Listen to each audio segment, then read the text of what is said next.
Hello, I'm Jan Lathan. And I'm Muskan Joshi. Welcome to MedNews Week Conference, where we feature presentations by medicine's global leaders. Today we have an amazing keynote speaker in Dr. Scott Tagawa. Dr. Tagawa is the medical director of the Genitourinary Oncology Research Program, the associate director of clinical research of the Division of Hematology and Medical Oncology, and also the leader of the Genitourinary Disease Management Team and co-leader of the Experimental Therapeutics Program at the Meyer Cancer Center at York-Presbyterian-Weill Cornell Medical Center. In today's presentation, Dr. Tagawa discusses the evolution of prostate cancer treatment by targeting the prostate-specific membrane antigen. Did you know that Dr. Tagawa led the first ever in-human work that led to the development of PSMA-targeted alpha emitter J591, a PSMA-targeted copper agent, and also the PSMA antibody drug conjugate, along with leading to phase 1 and 2 studies that resulted in the accelerated approval of cetuximab vedotin for refractory advanced urothelial carcinoma, followed by the confirmatory phase 3 study? He truly is an accomplished pioneer in the field of geo-oncology. So let's tune in and learn from this global leader.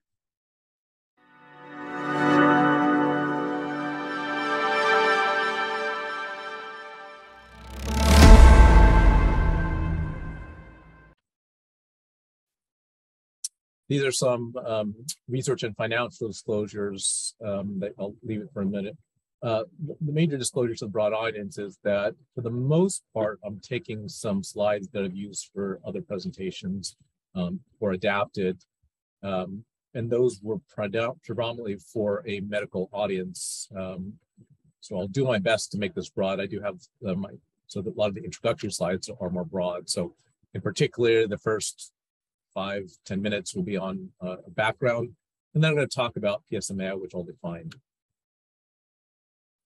So what is advanced prostate cancer? So what is prostate cancer to begin with? So I'm going to imagine that most people have heard of prostate cancer. So beyond that, prostate cancer is the most common non-skin cancer to affect American men. It typically is the second most common cause of cancer death in men in the United States. Most men walk in the door. These are what are called clinical states. So most men walk in the door, and as far as we know, 100% of the cancer is within the prostate. Some of the times, no treatment is needed. They live their next 50, 60 years. They die of something else, never bothered them. And some of the times, either with or without treatment, cancer grows. That being said, even in these, to the right, we consider more aggressive disease states, even when we encompass all these disease states, because men can live for a number of years, men can die of other reasons. However, if a man is going to die of prostate cancer, we generally are talking about what's called advanced disease, and that's what I'm talking about here. For terminology, advanced, I'm talking about usually we're synonymous with metastasis, and we're going to get to different types of imaging and kind of what that means. Generally, that means that there's at least one cell that is spread beyond the prostate, often before diagnosis, but sometimes after diagnosis. There are terms that are literally being changed this year, having to do with, use the term castrate or castration. But for now, this has to do with how we started hormone therapy or not, and associated with that, what is the level of the male hormone called testosterone. So non-castrate is generally a term that some people call hormone sensitive or castration sensitive. No treatment, normal level of testosterone in the blood, and that disease state going forward is in that state, at least for some period of time.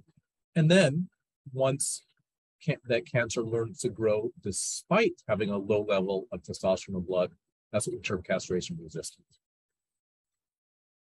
So I'm going to show some what we call clinical trials. This is what we call a Kaplan-Meier curve. All this means is that everyone starts off alive. Everyone, including myself, will eventually die. So this is percentage that are alive, and this is time. It's going to be measured in days, months, years, etc. It's just one example of the blue therapy led to an average or a median of 3 months longer to live, which is we use that as a statistical tool, a time point. What we want to know really is the difference between the blue and the yellow. We call that a hazard ratio. On average, people on the blue treatment live about a quarter longer. So if someone's supposed to live a year, they get another 3 months. Someone's supposed to live 3 years, they get another little less than a year. That's kind of on average. And how that pans out in a kind of, I think, in a more explicit example of why we do this, so we don't have to wait for everyone, but why this becomes important. This is, first one was a prostate example, was a kidney example, but someone that got this blue type of a treatment, may over here have a median of 3 months or so different, but basically having a chance of being alive 5 years or not. That's what we call the tail of the curve. So that's why, some of us will make a big deal sometimes about what seems to be small differences at a point in time. Okay, I'm finishing up kind of some terminology. This is just a bigger breakdown of some of those what we call disease states. When I first started training, so red means what I consider to have level 1 evidence. It's part of standard care now. We had surgery, we had radiation, we had some salvage therapy, and some hormonal therapy. That's it. There was no more red when I started training. And now we have a number of different agents, which is very nice. I'm going to quickly run through those in categories. So we have different types of hormonal therapy. A lot of this we call this AR, or the androgen receptor, which is the receptor for testosterone in the body. So a number of different agents, and there's this term they call androgen deprivation, which lowers the level of testosterone. But we have a number of different agents, and all of these are now approved in different disease states. We have chemotherapies. These are actually fairly sophisticated targeted therapy. We know some of the mechanisms of action. We know how this binds at a very specific point on beta tubulin. But generally speaking, it's still chemotherapy. What a lot of you out there will think of as chemotherapy, something that poisons cells. Luckily, it poisons the cancer much more than the normal body. But all of these have some side effects. Immunotherapy generally exploits the human being's own immune system, but sometimes not utilizing these, but I'll get to some that might generate some kind of a separate type of immune type of response, but using the immune system to kill cancer. Bone targeted therapy, so prostate cancer happens to affect bone a lot. And we have some agents that make people live longer or better by targeting bone. Molecular selective therapy, some people call this targeted therapy, but these are all in fact targeted. What I mean by this is there's some sort of a test, and those that have, that positive test might benefit from these therapies. Those that have the negative test, we don't know, but probably are less likely to benefit from these. And then other, which may be combinations of these, but as I mentioned, these kind of other category to patients in the clinic, I generally am referring to clinical trials.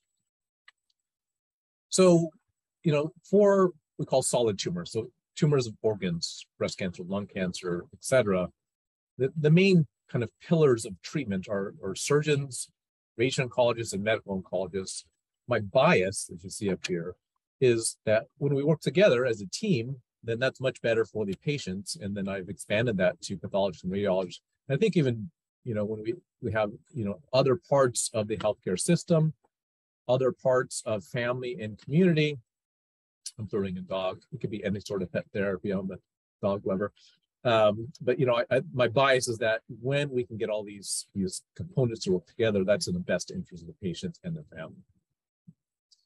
So don't worry about the specifics here. I showed you all that different red that was here now that should not be there, all the different categories.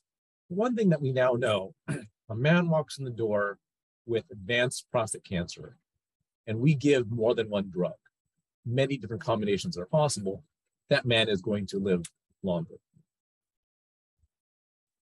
In my mind, it's not a little longer, it's a lot longer. So this is just on average, that little line that we talked about 3 months before.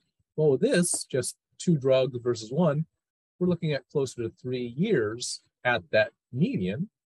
Another way to look at this, what's the chance of being alive at 8 years or 10 years?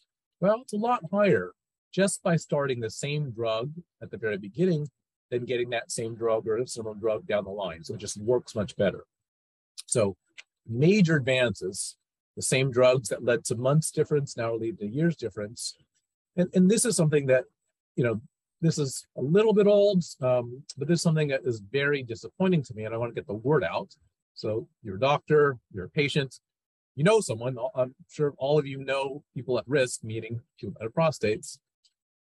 We need to get the word out, because even in the most recent era, this is a population of ASCO doctors, so medical oncologists, but still the majority were not getting at least 2 of these drugs.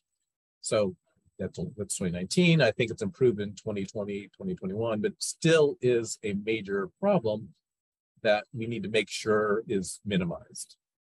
So be your own advocate, or be advocates for your friends or family. I said prostate cancer. Generally speaking, we're talking about adenocarcinoma of the prostate. There are other what we call primary tumors of the prostate. These are just rare. And then also, when I say prostate cancer, usually I'm meaning adenocarcinoma. There can be these that start, or this can change into different types. I'm not going to have time to go into this in great detail, and not all of us agree with this terminology, but all of us do agree that there can be changes over time, changes to what we call the phenotype, just in terms of where it is in the body, how does it act. That can change over time. So all this knowing is half the battle. At least have to recognize that, and then figure out what we can do about it. We know not just it looks and behaves different. We know that the RNA may be different. We know that the DNA may be different, and we know that this happens not uncommon. And then this is one of my final kind of introductory slides before I get into PSMA. We now know that prostate cancer is very heritable. So there are a much larger population of patients with prostate cancer out there that have familial or inherited genes that lead to many different types of cancers. I don't have time to go into great detail as part of this talk, but that is important because it might lead to certain types of treatment. I mentioned on that molecularly selected treatment, we have certain genes that are either inherited or in the tumor, probably a much bigger benefit from certain types of treatment. There's also what we call the cascade effect, is that this might run in the family, and there are screening as well as preventative measures for many of these different cancers that are out there. These are not restricted to men. The ones that have in common are often breast and prostate cancer, but they span all sorts of different cancers. Okay, so take-home message from the kind of background. Hormones are important as a general rule, but sometimes they're less important, so we need to watch out for that.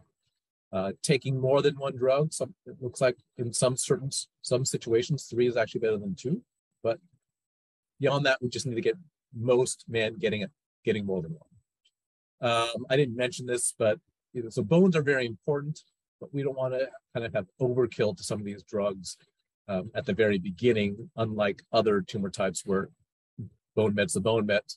We want to treat that early.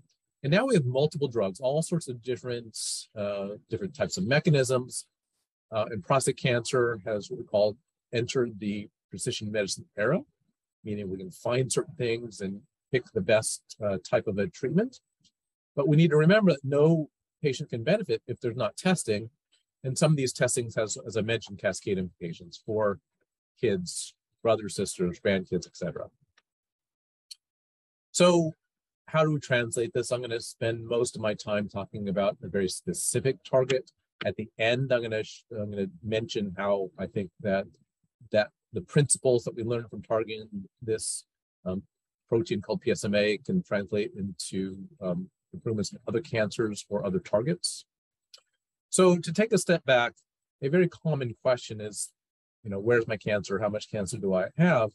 And, it doesn't matter what cancer it is. We generally look at imaging, scans to figure out where that is. And there's x-rays, ultrasounds, but most cancers have used either what we call cross-sectional imaging, CAT scan or MRI. Prostate cancer commonly goes to bone, so we've traditionally used bone scan. But there's which is a type of a scan in nuclear medicine, but there's many other approved nuclear medicine techniques, mostly different types of PET scans. And there's many more types of PET scans that are listed here. I'm only listing here really the ones that are at least of relevance to prostate cancer. with the most common ones that we're going to talk about today listed here. The problems that we've had with historical imaging is they're not sensitive enough. They're also not specific, as I'll show you, or not entirely specific. And because of those problems, may or may not change treatment options. That being said, we've had them for a very long time. So we have a lot of data on them. We have decades of follow-up. So when something is abnormal in one of these scans and it is cancer, it means a lot. So what is PSMA? I have Skip Heston, who discovered the gene, and Neil Bander, who really developed the first antibody that was shown to have some utility in the clinic. And this is a quote from Neil Bander: PSMA is the single most well-established prostate-restricted cell membrane target known. What does that mean? Well-established means it's not just in the lab, but also validated in humans in the clinic. Prostate-restricted, meaning it's there in prostate, and prostate cancer, not a lot of other places in the body, which is why we can really target that. I do see here mostly here. There's some other areas in the body that are important for those of you that are physicians or researchers to know. And it's on the cell membrane. As I point out for people, I'm assuming that you can see me. If this is a cell, PSA, we know what that is. It's made inside the cell, it comes out. PSMA, the extra M, is stuck to the cell. So it's only that's there, and it's a target of interest. It happens to be on other tumors as well, as I'm going to come back to the neovasculature. So taking a step back, I'm going to talk about PSMA, but this is a cell surface target, which I often use the example of a lock. So it's a lock that's very specific. The body is a hotel, and there's going to be one lock on one room that one key is going to work for. So if one went through every single door, the right key going to get there. So if that lock is only on prostate cancer, there's a number of different applications. So we can attach radioisotope drug imaging, there are particles, there's more that we can do, but this is an example. We inject it, it goes throughout the body, and that key takes in whatever we attach to it. In this case, it finds that lock, enters that door, and lights up that cell. This is a picture of a bone scan, but the same type of an approach. Inject something that we'll call that key. It's attached something that lights up. It goes throughout the body. It only lands in certain areas. So this is a cartoon example, but it does demonstrate the specificity. So these are areas of tumor, all these dark areas, and all the areas of tumor light up.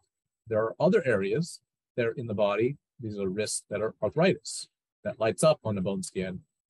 The specificity you can see here doesn't light up there.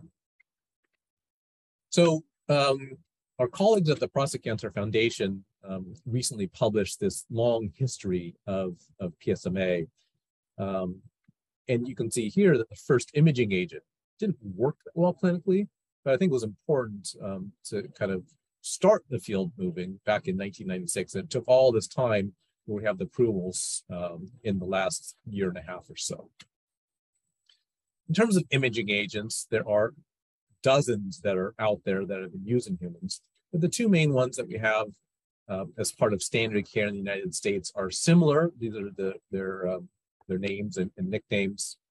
And they're, from my perspective, basically the same. There may be some out there that are coming that are a little bit different, but for right now, they're more or less the same. And those are just some examples. All the physicians have seen this, but when there's a little bit we can see, we can generally see more. And when we can't see anything, these PET scans really bring this out. The initial indications were really here, at least by the label, and this is where some of the major benefit was. So walk in the door, diagnosis of prostate cancer, is only my prostate or not? This is not 100%, but it's the best we have and a lot better than we had before. So it sometimes doesn't change the initial approach, but I do think it's good to know. Knowledge, I think, is useful. Do we see something outside the prostate or not? And then we act accordingly.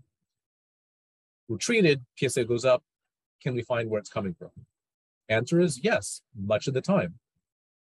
Does that change how long a man's going to live? Don't know yet, but it does answer some questions. And I think influences treatment. And then the most recent indication was, we're going to get to, target prediction. I think there's a lot that we can learn kind of in between, and some of us are working on some guidance on kind of how to do that. So across tumor types, we do a picture, we see one spot, we treat that spot. So it's what we call metastasis-directed therapy. There may be some benefit to it, although in prostate cancer and most other cancers, we don't fully know how much that is a major benefit in terms of like how long does someone live. That being said, what I do believe that's important, if that practice is going to be done, I think we need to use the best imaging modality. So you can see here, if someone had these top two lines, had metastasis-directed therapy and got all the areas on the PET, they do much better than if they use some other less sensitive imaging agent and PET scan showed these other things, but they only use the other types of imaging. So I do think it's best to use a sensitive imaging agent if we're going to have a practice. Sorry, duplicate slide, but going back to PSMA, biologically, there's a relationship with the hormone pathway. And what we thought initially, so based on the initial publications, PSMA is always there. 100% of the time when we do pathology studies, I just mentioned the most sensitive imaging that we have shows this, months or years before other imaging modalities a lot of the time. So it seems like it's always there, but that's not necessarily true. There's intra and intratumoral heterogeneity, meaning that an individual tumor might have some areas that have PSMA and some others don't, and some entire tumors may not have it. But it is there most of the time. Now, going into kind of the kind of prime time area that has happened this year, using this to help people in terms of treatment. So radiation has been used for a very long time for many cancers. It cures men with, certainly some men with prostate cancer, either by shooting in or putting in. It also palliates, meaning if there's some area that's causing a problem, make people feel better. And we can give radioisotopes that we're really going to talk about, directed to bone or directed to PSMA, that make people live longer. So what is PSMA TRT? And you can broaden this and eliminate the PSMA and put in a different target there.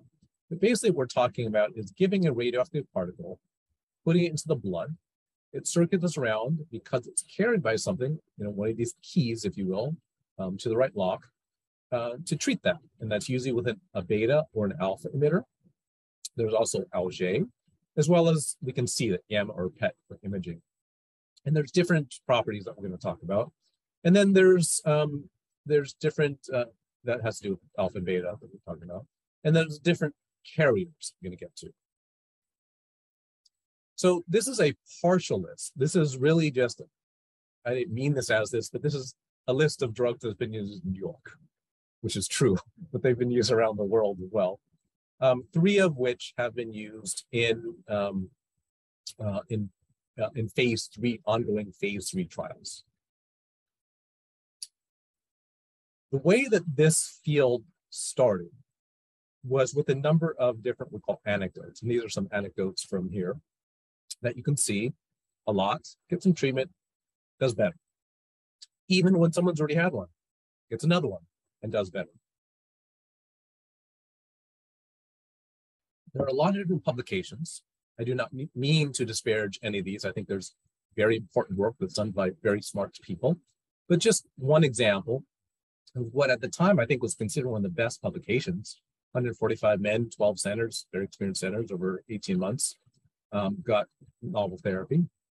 But just to show the kind of drawback of these retrospective looks, we don't have the ability to look at safety if we don't have all the data. And 145 men, only 2/3 of them had a PSA to look at after therapy. So an important start, but our first presented and published prospective data came from Australia, which was very nice. And then 2019, I was very happy to say we finally completed 2 randomized prospective trials. And then 2022, this is now prime time. So these both were presented and published in 2021. And I think most of you are aware of this, or at least many of you are aware of this. The same drug led to overall survival, or as well as a delay in time to cancer getting worse on scans or dying. And then head-to-head against chemotherapy in selected patients, more reductions in PSA, as well as a number of different other secondary outcomes. Nothing is for free. All of our drugs, and not just drugs, all of our treatments have some possibility of side effects, and to point these out. So some constitutional, so there can be some fatigue with these therapies. There can be some effect on the blood counts. Usually these are what we call low grade and temporary. PSMA, as we'll get to, is expressed in other organs. So these are what we can call on target, meaning to PSMA, but just not on the tumor, so dry mouth as well as nausea. There can be, at least in theory, some effects on the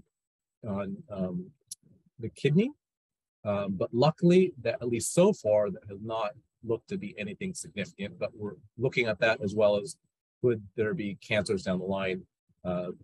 These do not appear related. These almost all happen within months of starting the treatment. Despite having more side effects, and part of those side effects, as we learned from a presentation several months ago, are appear to be more because we are following the patients for longer. But that being said, and this is true of many of our treatments, including chemotherapy, that the time to feeling worse, these are quality of life scores, other time to developing pain, is much better, even with the treatment that has more side effects. So the way I like to say this in the clinic, the side effects of untreated or poorly treated cancer are much worse than the side effects of effective therapy. Different types of carrier vehicles. I started off showing you kind of in reverse order, so the small molecule, actually antibodies started this field, and this is Neil Banner's antibody that showed it could be administered human safely, and then phase 1 trials with the targeted radionuclide, and initial phase 2s that showed, oh, there's actually maybe some responses. We changed the way we do it, we split it in half or fractionate the dose, and that looks to be a little more safe. Expanded that phase 2 study to kind of make some confirmations and show some dose response. That fractionated version, meaning splitting the dose, was safer, so we could actually combine it with concurrent chemotherapy. And then that fractionated dose was expanded into a phase 2. And the summary of all that was that in unselected patients, so all these patients were imaged, but that was not used for selection. Overall, there's accurate targeting, tolerability with blood counts that come down and then come back up. And then that fractionated dose looks to be the most effective. So that is now in a phase 3 trial. But there is this myelosuppression. So we need to figure out the kind of risk benefit and how to select patients. So where do we go from here? Academically, many of us are looking to optimize the dose and schedule of these small molecules. The patient population, I'm going to talk a little bit about mostly in terms of imaging, but there are likely some clinical factors, some genomic factors that I mentioned before that I don't think I have slides on them, but there's early data to say certain things like P53, looks like these are less likely to benefit, and things like maybe BRCA2 that they're more likely to benefit, but that's early days. And I think this year we're going to have more data on that. One simple way of doing this is to move this forward. So rather than wait until there are maybe more of these resistance patterns with the cancer and maybe less PSMA, move it up. So this is in a similar disease state, meaning there's been growth of castration resistance despite low levels of testosterone, but before chemo. So there are 4 phase 3 trials with 3 different agents in that disease state. And then in the initial non-castrate, so men walking the door of metastatic disease in combination with hormonal therapy or sequentially with chemotherapy, 2 different randomized trials, 1 phase 2, 1 phase 3. I'm not going to have time to talk about so many combinations of one slide, and then I'm going to talk about more potent agents. So for the clinicians that are in the audience, think you've had a chance to read the Lancet and the New England Journal publications, but just in case you didn't, at a high level, vision was designed for patients that have had literally everything. So if they were eligible for radium, if they're eligible for PARP, they should have got it. But the minimum, they had at least one AR pathway inhibitor and one chemotherapy. Therapy required only prior docetaxel, although not more than 90% also had at least one AR pathway inhibitor. Also required a high PSA to get in because it had PSA endpoints. What I want to point out is that there was imaging selection. So on a low level, on the vision study, 19 out of 20 had a positive PSMA PET, but 8.7% also, besides having some positivity in tumor, had some tumors that were negative, so they were excluded. So overall, about 87 met these criteria. It's much more strict criteria with dual PET imaging on the therapy study, and more than double didn't qualify for the treatment based on these imaging agents. So what do I think about that? I think that there's pretty good data for trials for patient populations using these small molecules with beta emitters, and some data with the antibody as well, at least with the beta, that we improve the therapeutic ratio, meaning the patients are more likely to benefit when they have positive imaging. But we also know that patients with absolutely zero uptake can still respond. So I think it depends on the situation. If there's literally no other options, maybe something that can be tried. Imaging has the advantage versus a biopsy or a blood test. We can look at each tumor individually. This is only assessment at a period of time. And, I do think that this does bring in the possibility of response assessment that we have not had in prostate cancer. Unmet need, we have 2 radionuclides, only a fraction respond. I think at a very, very high level, this comes down to 2 factors: dose and tumor/host characteristics. So dose has to do with how much are we squirting in, so what's the radioactive dose, plus uptake and retention. So there's many different factors that come down. That goes to dose. How much radiation is getting to the tumor? Has to do a little bit with how much PSMA is there, but also how much is kept in there. And then aspects of the patient. So these are areas that we are working on actively. I mentioned there are different carrier agents. I showed you some of the different data with these when they had lutetium on it. Based on their properties, we would expect to have different outcomes in terms of side effects. You can see here, this is data from my colleague in New York at Memorial Kettering, Tasker, and some data from Germany, that the large ones circulate over days, small ones over hours, and land in different places, including pretty much all of the PSMA positive areas with the small molecule, but the antibody are too large to get there. We hypothesize that something that floats around in the blood for a long time is going to lead to more blood count drops. Something that's small enough to get into the salivary glands or the intestines can have more nausea and dry mouth, and that turned out to be true.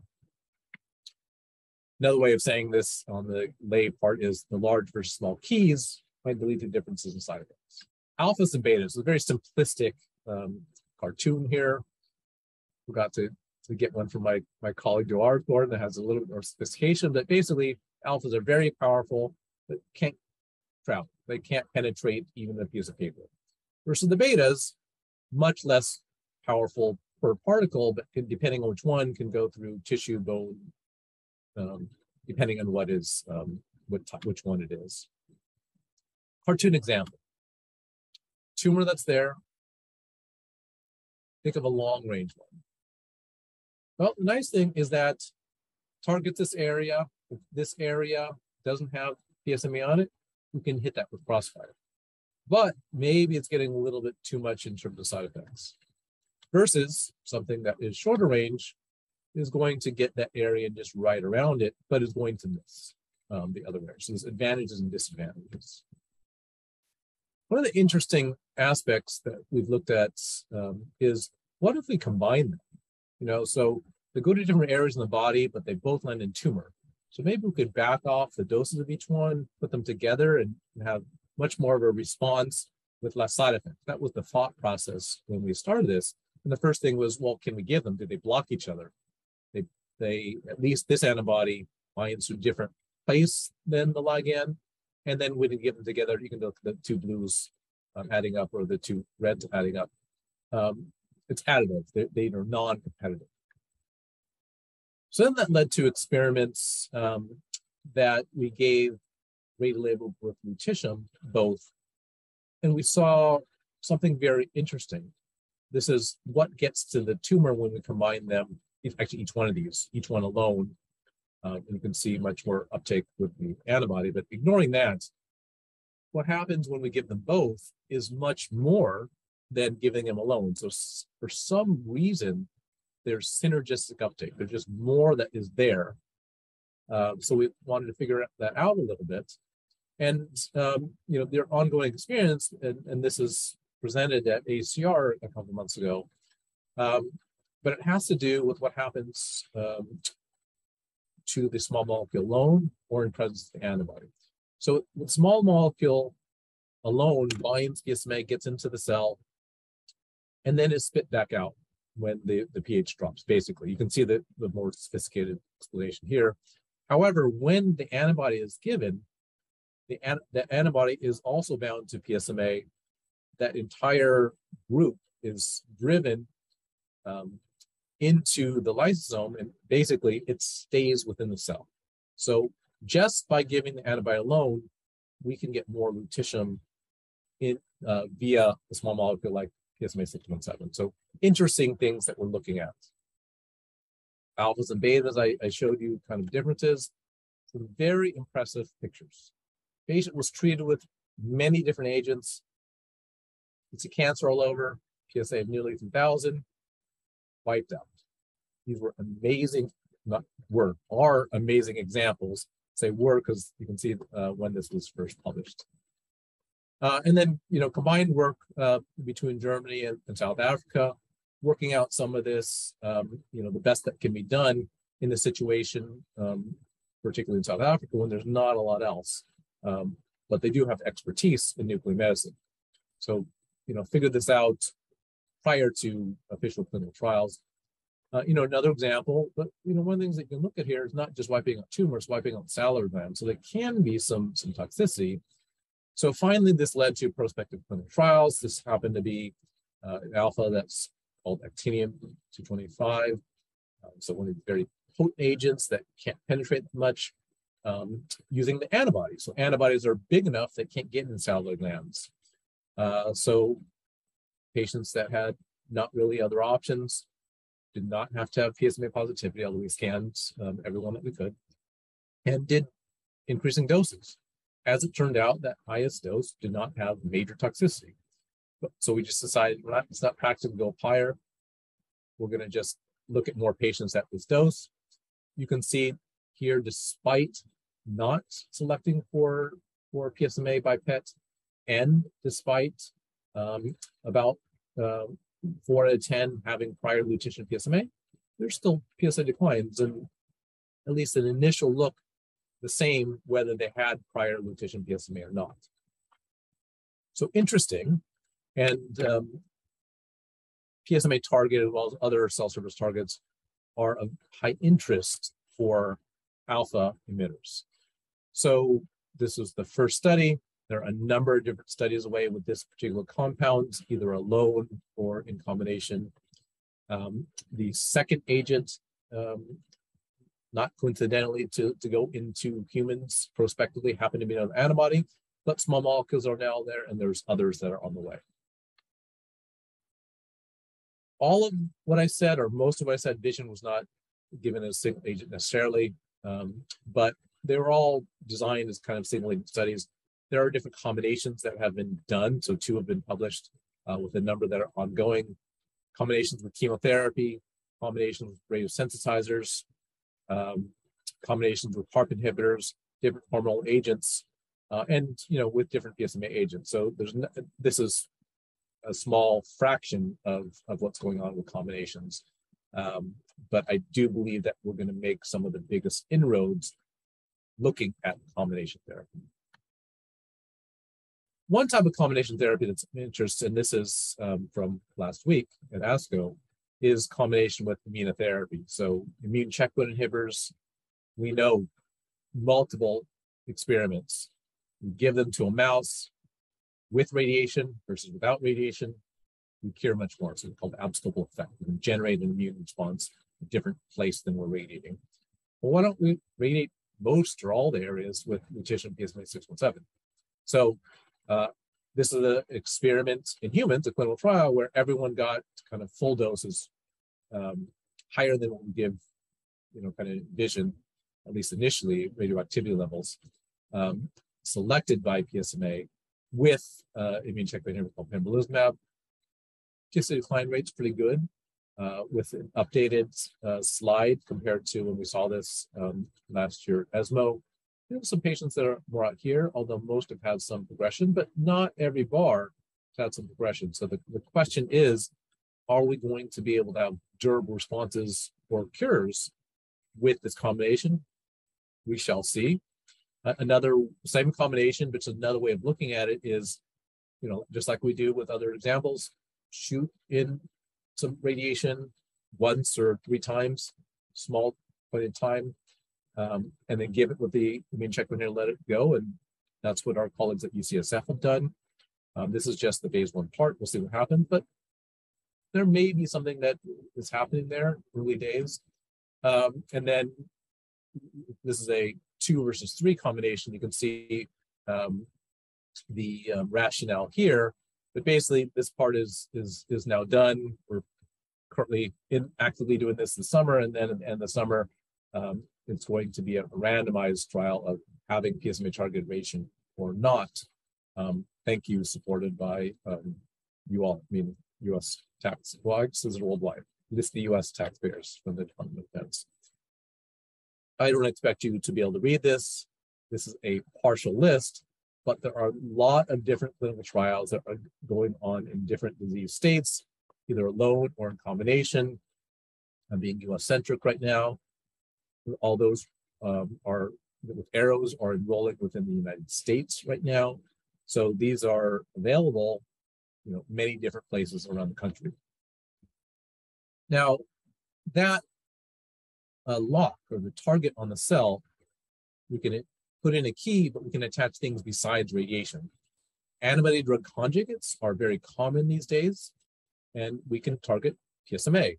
This is the current modern version that had the initial study presented at AACR a couple of months ago and is ongoing.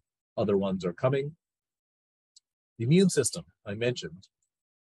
This is either some mechanism to get T cells to PSMA positive areas, or have some sort of immune activator, or what we call CAR T cells, engineer cells to usually coming from the patient and then giving them back, have them go in as CAR T cells to really hopefully wipe out prostate cancer. We don't know, but these have moved into humans over the last number of years. These are 2 called the bispecifics or BiTEs. This one's a little bit further ahead, but they're very similar, targeting PSMA on one end, pulling a T cell on the other end. We see PSA declines, we see CTC count declines, and there's a subset. These are started later, so they can't get out here faster. Same thing here, but there's a subset that are going past 6 months. Are they going to go years? We shall see. So lutetium PSMA-617 has been approved for now a little less than 3 months, 2.5 months, something like that.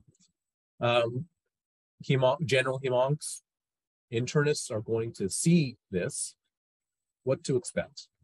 Well, because PSMA is in the salivary glands, expect to see some dry mouth. Beta emitters, lutetium PSMA-617 is not that potent. So usually you'll see a little bit of damage, not that big a deal. After talking for the last, however long I've been talking, I have a little bit of dry mouth, but I'll take a sip and I'll get better. So that type of a thing. Blood counts can come down. It's a little bit different than chemotherapy. Rather than being maybe a week later, we're talking several weeks later, but then usually back up. and usually low grade, but I'm saying usually because there are cases. General things like fatigue that might happen with radiation. Nausea might be on target in terms of PSMA to the intestine, and there can be pain flares. These are things that, if they're going to happen, most often happen at the beginning of week 1, and they get better with time.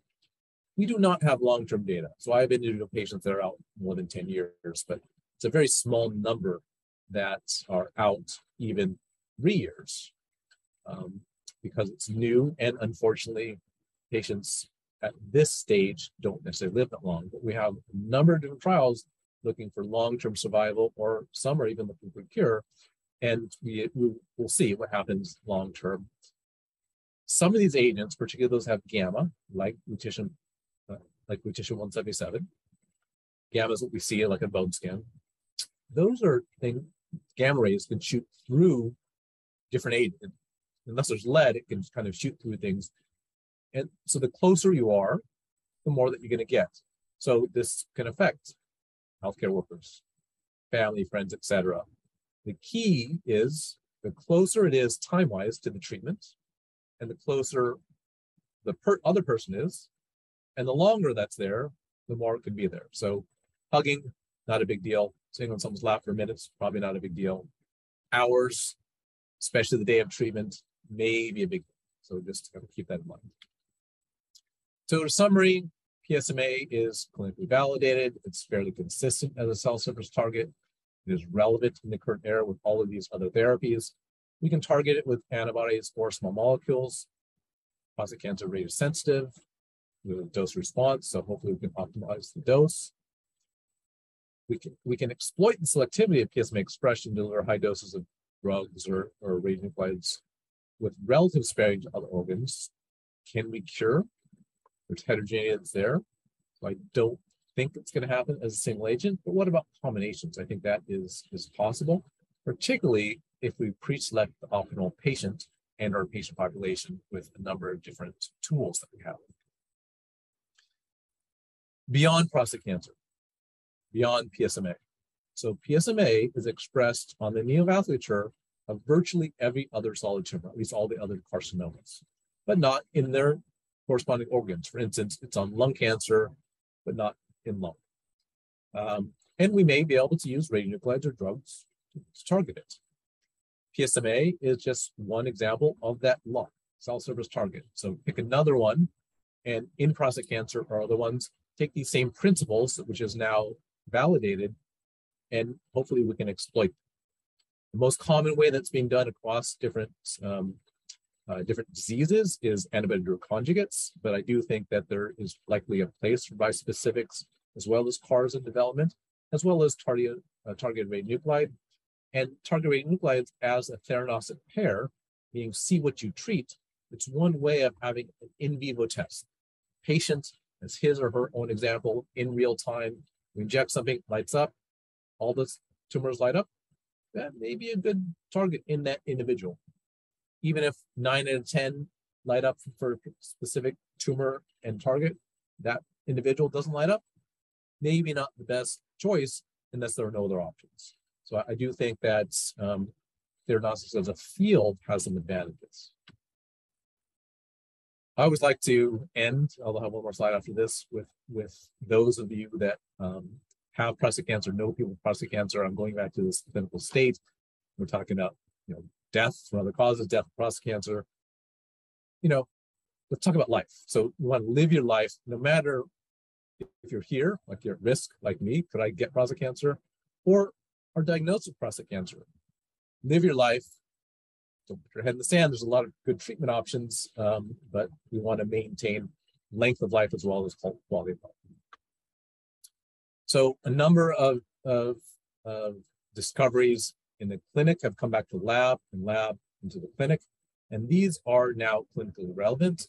And it is great to be working in the GU Oncology clinic today as compared to what it was before, and I look forward to additional advances. That slide of many different people and subspecialties involved coming together.